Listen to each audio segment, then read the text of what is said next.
Today we're checking out another mini PC, this time the Beelink EQ-i12. I want to thank them for sending this over to review on the channel. Current price is just over $300, but I'll leave a link down below with current pricing and more information.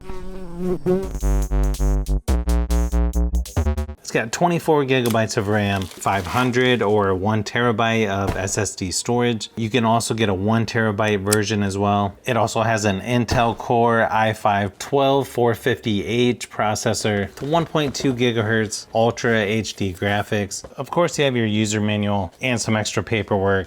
I like how they're going with the gray power cable and HDMI cable as well.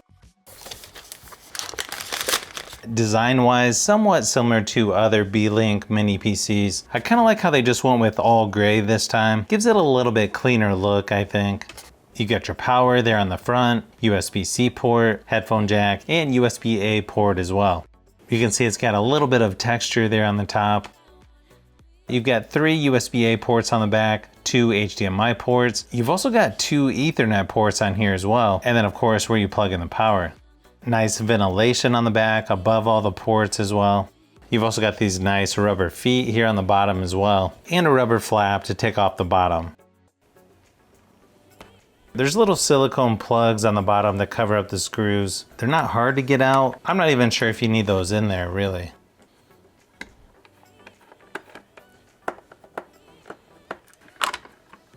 Doesn't look like it takes too long to take the bottom off if you need to get to the inside as well. Overall, I really like the design on here and the color of this one. Now overall, if you're just watching YouTube videos or streaming movies or TV shows on here, I think it would probably be fine as long as it's not super high resolution or anything. If you look at some of the benchmark scores, it's a huge jump up from the Beelink Si-12, and it's fairly close to the Beelink Surf 5 Pro and Surf 5 Max, at least on single and multi-core scores. But the GPU score is definitely a little more entry level as far as performance goes, which you can also see by the 3D Mark TimeSpy score as well. I also ran the benchmark test on Forza Horizon 5 to see 17 frames per second, so again, this probably won't be your first choice for gaming. I also played Rocket League along with Forza Horizon 5, and yeah, they were pretty choppy, making it pretty difficult to play considering things weren't that smooth. Sure, you can probably do some light gaming on here, but I wouldn't necessarily get this specifically for gaming.